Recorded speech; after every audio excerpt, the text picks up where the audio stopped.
Sawadee Krap, Namaste, Namo Buddhaya.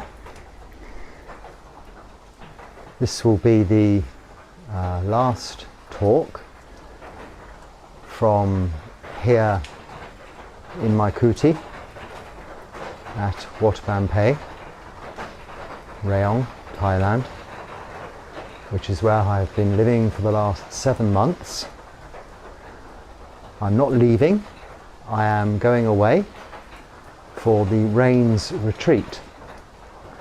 Apologies, I was going to put my robe on properly, even do some chanting, but then I got wet. I don't know whether you can hear the rain, the rain season, or as we call it in the Pali language for monks, the vasa, wasa. In India they say vasa vasa. I'm not sure why, but vasa just means the monsoon time, when, I'm sure I've explained many times before, but just for those of you who are new, monks go into retreat for 3 months and cease wandering. Now, on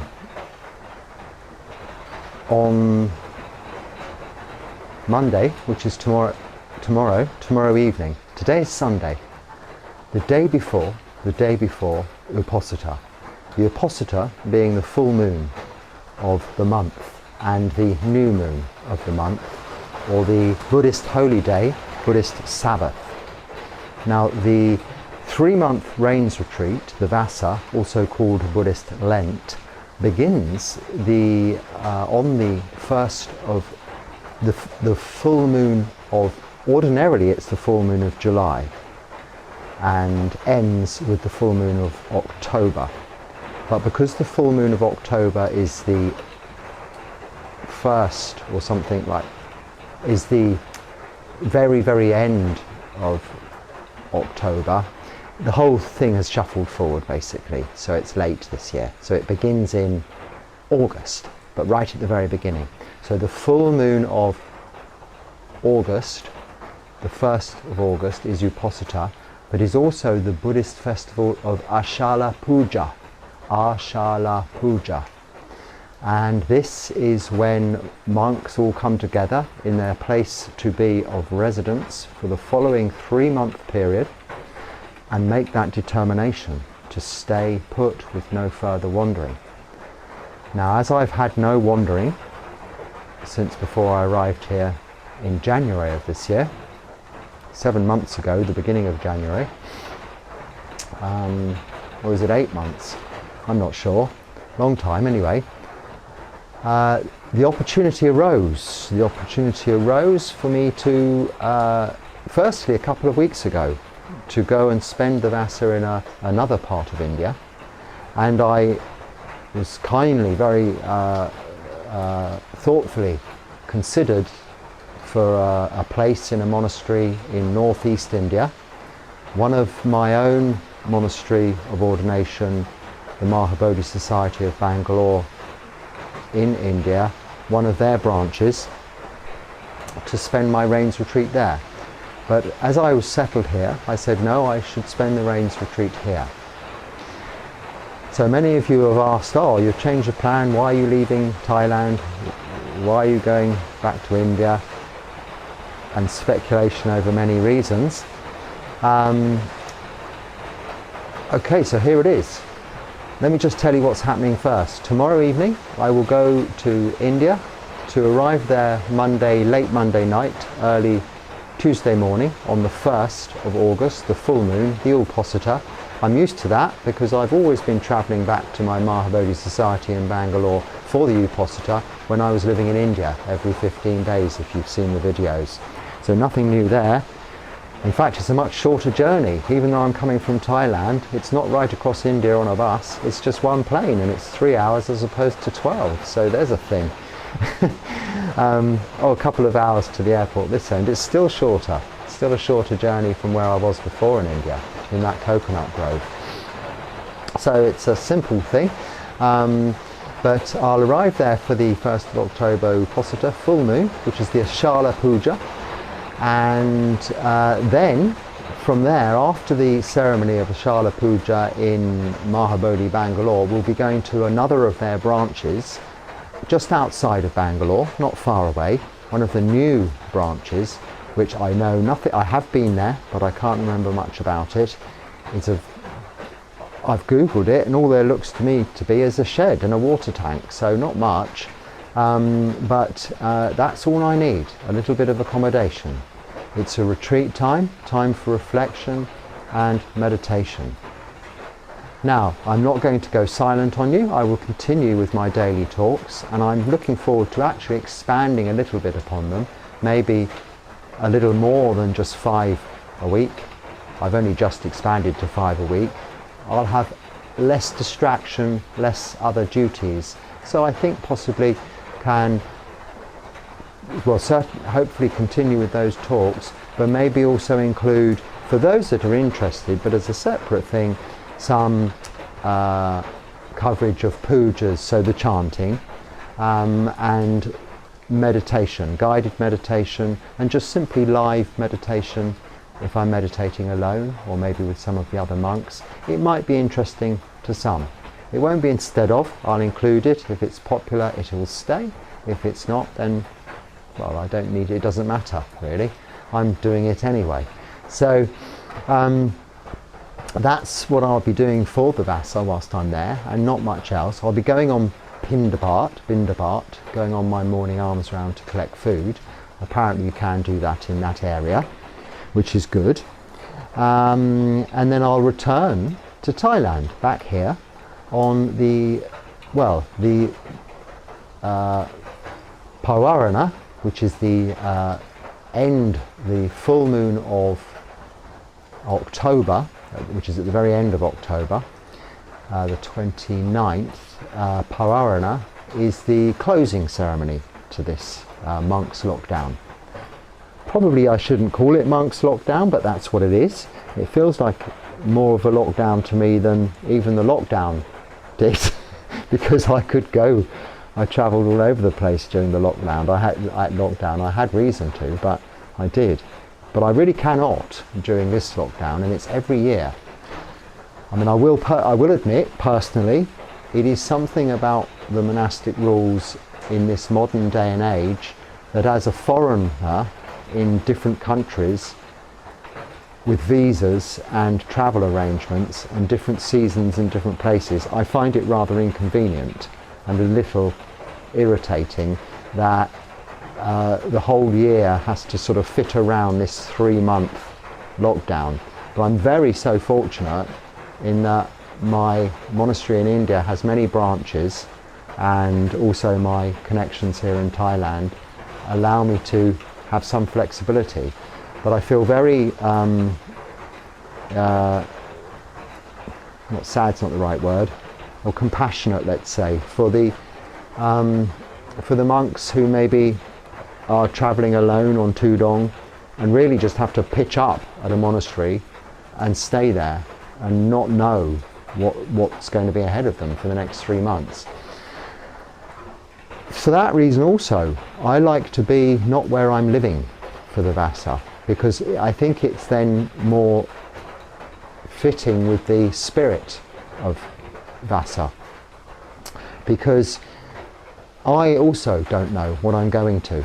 Some people have thought maybe that I've got to this rainy season here in Thailand. I was moaning on the other day about all the problems I was having.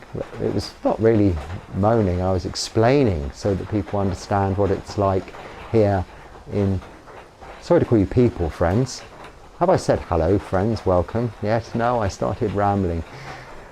When you rush in from the rain, you kind of continue rushing. It's the momentum of our minds.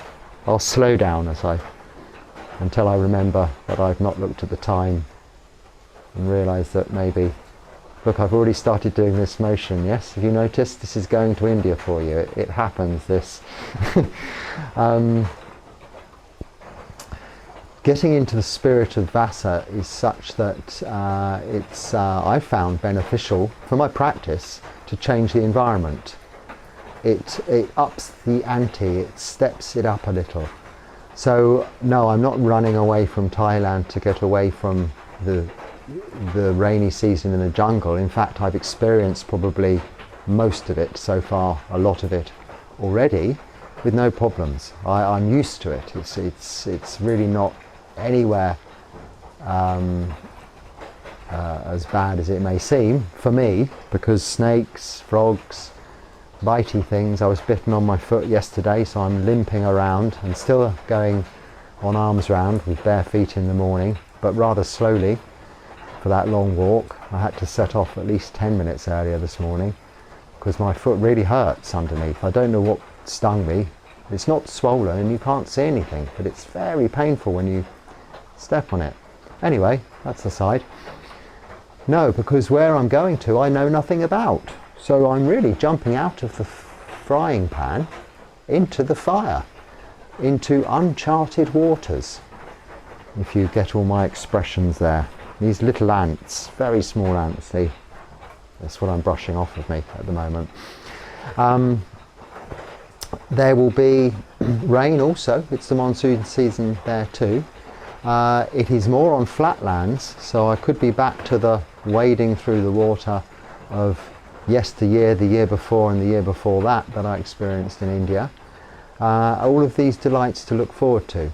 But a new environment, new company, new Kalyana Mita. I'm going to be with 3 Samaneras, they're novice monks, and I'm not sure anyone else because there's very limited accommodation there, so it's probably just me and them, and whatever lay people come to that monastery. I'll give you full details of where it is, and when I get there I'll take some pictures and show you, make a video and show you. Here I've not done that because here is an established community.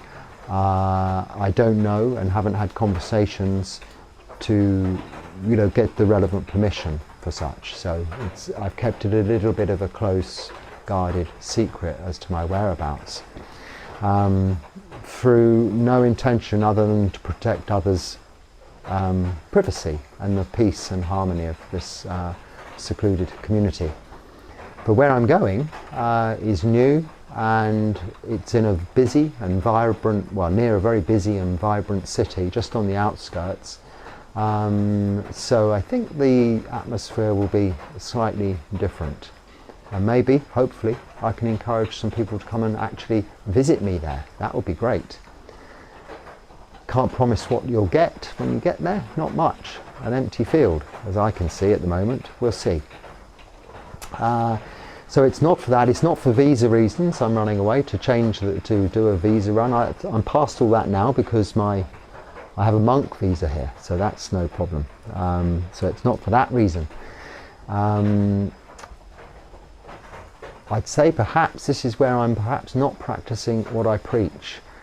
I do like to go wandering, I do like to travel after. This is probably the longest I've spent in one place, 7 or 8 months, without going anywhere else at all. Not even to walk into the city alone. Because they're very strict about that here in Thailand. You don't just go wandering off even with permission. You can ask, but they'd say no, or they'd come with you. So you don't do so much. I mean, it's a beautiful big mountain, forest and beach, as you've seen parts of it. So I've got lots of places to wander alone, but I can't get on a bus and go to another place. That's not a problem. But I did think before the retreat began that, having been here 7 or 8 months, now the commitment of 3 months in the same place, is that wise? Now, I would be committing to something I know, something where I'm very well supported and looked after, where I've got wonderful teachers, beautiful kuti, plenty of food, so there's no problems with staying here. It's the best. I read once, one great Ajahn or someone said, there's no such thing as a perfect monastery, and that is true. We're always looking for something better. Grass is always greener. Wherever you are though, you're always here and you bring your problems with you. You can't run away from things. But to some extent this is as close as I'll ever get, I think, to finding a perfect monastery, because it's even got a beach. I love beaches, I love forests, I love mountains. It's got everything. The way they practice here is absolutely 100% in accordance with my own style. I've got no problems with it whatsoever. But there's always this gypsy urge in me, this wandering urge. Oh, they call it wanderlust, I think, don't they? Maybe. To just go looking for something, not looking for something else. Just a change of scene. But it's not really quite that with me. If it was that, I'd say you stay put now, because you're then just going with your desire. To a little bit it maybe is that. Primarily though, it's if I stay in this very comfortable, suitable environment, I don't think it's as conducive to the fear I have when I go into the unknown, which always stimulates my sense of urgency to practice. You often hear of these monks, well, I've done it, stayed in charnel grounds where they leave the dead overnight and then burn them in the mornings, and stay on the edge of cliffs. I've stayed in all these scary, frightening places because fear is the fear or the closeness to death in reality, really putting yourself close to death's door, it brings about that sense of urgency to practice. If you get too comfortable and settled in, you can tend to drift for hours or so, or even days, without really putting in the effort into your practice. Meditation can become perfunctory. You sit many hours maybe, but your mind is wandering to where you've been, this, that and the other. But whenever you're in a little bit of a state of uncertainty, this is why one shouldn't always look for perfect conditions of sensory deprivation for meditation. You should look for reality, you should look for the real conditions of existence, the characteristics of life, of anicca, uncertainty, of dukkha, suffering, and anatta, it being out of your control. So, the opportunity arose to go to this place. I thought, I'll take it. I was a gambler, not in the sense of, on the horses or the cards or this kind of thing, but in my life, generally in business. It was kind of part of my one of my previous lives in this life. So I don't mind taking chances. So I thought, stay here, very nice, perfect, or take a chance. The thing also with taking a chance is I can help someone else. I can hopefully bring something to another community, another group of people that is just different. I'm not suggesting that I have anything to offer other than a different perspective. Even coming here, I don't speak the language, but people see a foreigner with all of that good intention, wanting to practice, coming here, staying for a long time, with the determination to return. And that is enough for people to see, must be a very popular monastery for people to come from all over the world to stay. And I have subsequently learnt, since being here, from this Longpo I'm looking after, who speaks English. The first time in some 7-8 months that I've had conversations is now with this Longpo I've been helping to look after, who's here because he's sick. I've been having some really lovely talks. He's been teaching me, and of course a lot of the stuff that these old Longpos teach you, these great ajahns, with these 43 vasas, so he's had 44 years in the robes.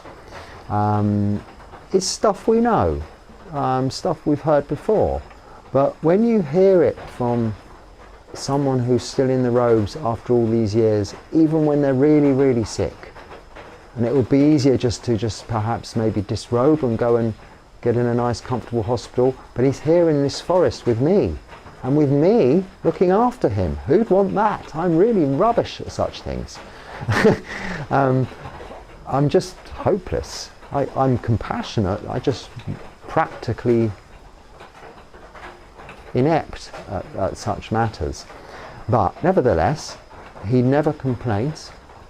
He knows you're trying, and he teaches me. So what he has to say I listen to, and I take as the living example. I mean, my word, have I experienced the 3 heavenly messengers since I've been here over this few months.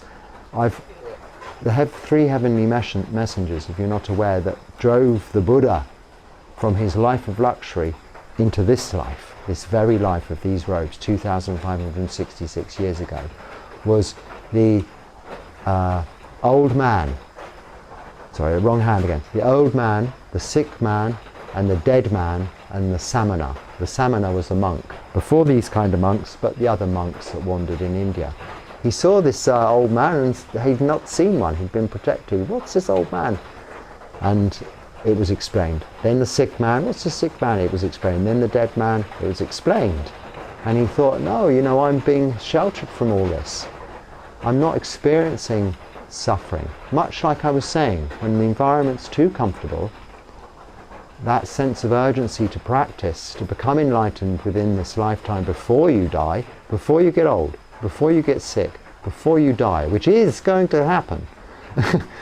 We're born to die. There's no uncertainty about that part of it. All conditioned things are impermanent. So, here, I've seen the old people, the sick man I'm looking after, but not rather than just seeing sick people. In England we see our family, even our close family, sick, but they're looked after by nurses and doctors and people, professional carers. It's not like that, I don't know about outside the monastery, probably not so much, and not so much in India either, but within the monastery it's very not like where I'm from. Monks look after monks until they die, that's it. Because you will want to be looked after yourself one day. Well, that's not the reason. You do this because it's part of the practice. And you are experiencing hands-on, first-hand, someone ill and dying. And the touch, the feel, the senses are involved.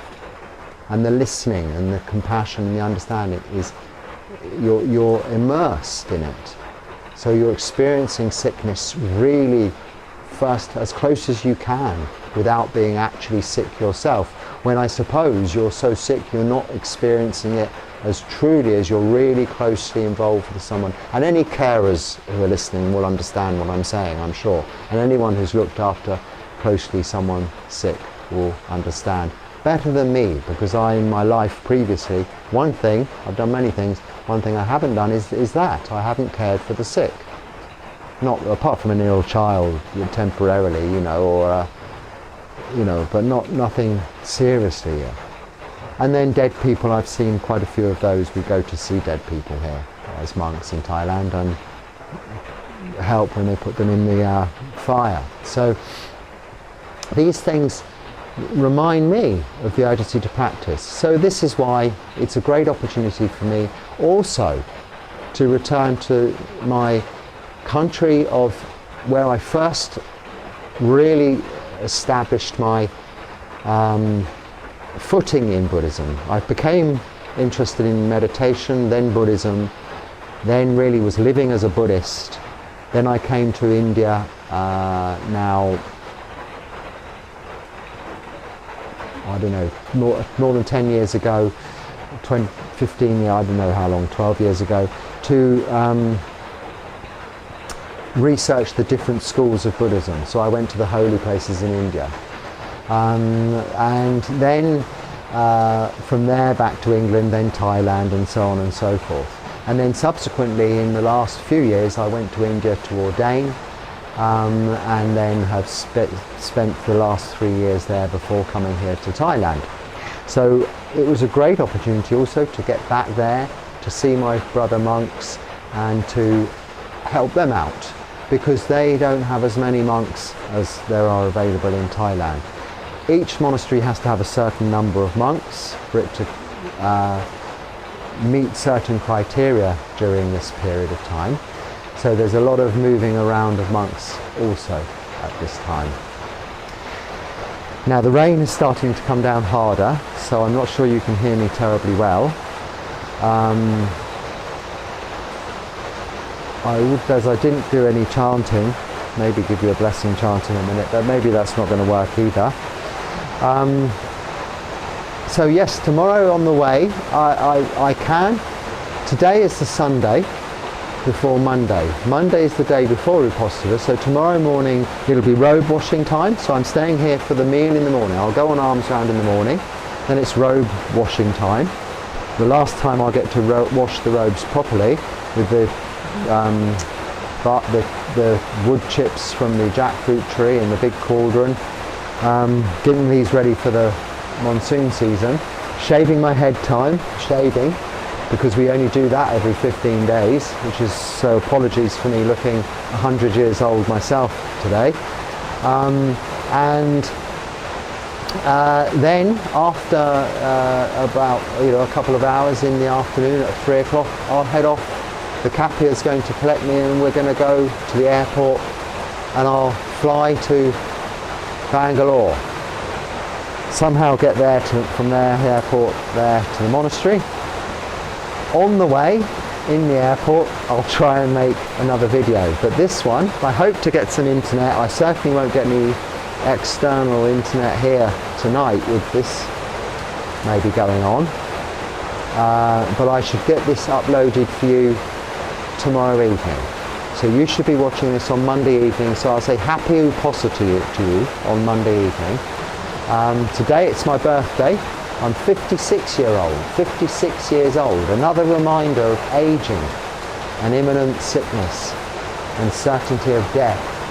More impetus, inclination to put myself in a more exposed environment for just this 3 months and really intensify my practice of meditation, and then share that with you, and you can hopefully join me. It's also, today, we've gone over 3,000 subscribers, so thank you very much for subscribing, all of you who have, and for viewing. There's over 400,000 views now on this channel, and it's less than 1 year old. So I know it's not millions, but it's much more than I would ever have anticipated, and it's what gives me encouragement to keep making these videos for you, because they do help me. Talking about what I experience and learn helps. It's like revision. It's repeating out loud, hearing the Dharma from my own experience again, being corrected by yourselves where necessary, or led towards thinking about something again a little bit more deeply, and into these talks and these questions and answers that we have with each other. This interactive community is such a bonus for my practice, and it takes so little time out of my day. I take an hour in the morning with your comments and emails, an hour now in the evening making a video. So a couple of hours of my day sharing the Dharma is no effort at all. In fact, it's thoroughly enjoyable, and I'm so appreciative of all of your support. From those of you who've even sent money and helped in that, not for me personally, but into the fund that helps with those incidental expenses, like we had to get a new SIM card for here, which is going to be still valid and usable when I return. We made sure of that, so that we've got good internet here when I return. We had to get some, I had to get some medicine, which I didn't want the Kapia would have paid for it out of his own pocket, and I wanted it to come through from monastery funds. But where that was a little complicated, it was good that there was some money available for that. People have also sent coffee, toothpaste, brollies, razors, all sorts of things have come. So this support, but mostly your interest, your comments, and your encouragement, and your metta, karuna, mudita, is what keeps me going. And you have been, for 7-8 months, my only Kalyana Mita. Apart from the physical presence of my brothers, the 3 monks here, I've had no one to talk to. So to talk to you has been so very nice. And this will continue. It will continue for the next 3 months and long into the future, I hope. And if you come along with me on, I will use this kind of cliche phrase of journey, because I am going on an actual journey on an aeroplane. So you're going to come with me on that journey. Yes, together we will travel happily on this path. Yes, towards Nibbana. I will try and chant above the rain. A blessing to you all for subscribing to this channel and keeping it going for as long as it has, nearly a year. Not a year yet, but on my birthday, it's nearly which is today, you've gone over that 3,000 subscriber threshold. Not threshold. Means nothing more than 2,999 or 3,007 really, but it's just a number. But we mark our lives in numbers. It's convention, I know, but if we don't measure our practice by something, by looking back and saying, yes, I reacted a little bit more rationally, more sensibly towards something that's happened today than I would have perhaps 6 months ago before I started this practice, then you've got a measure of an improvement. You know that your efforts are not going to waste. You can feel happiness becoming you. Not you becoming happy. Happiness becomes you. You start to really be enveloped by the whole feel of this practice, whether you're Buddhist or you're simply practicing moral virtue, sila, meditation, samadhi, and you're just developing wholesome mind states and reducing unwholesome mind states, getting wise, developing wisdom, panya. If you're practicing sila, samadhi, panya, you're practicing the whole of the Noble Eightfold Path. When I was deciding whether to stay here or to go to India, I only had to think of one thing my teacher told me.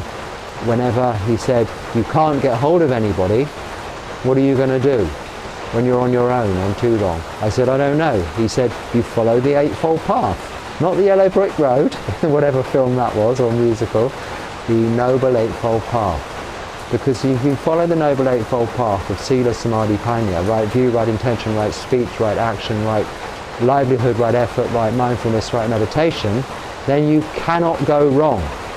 So when deciding between stay Thailand, go to India for 3 months, what do? I'd like to go to India. I'm not disputing that. I'd like to go there.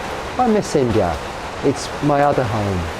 And one gets homesick for your other home. Funny, I don't really get homesick so much for England, my family of course, but not the country so much, occasionally.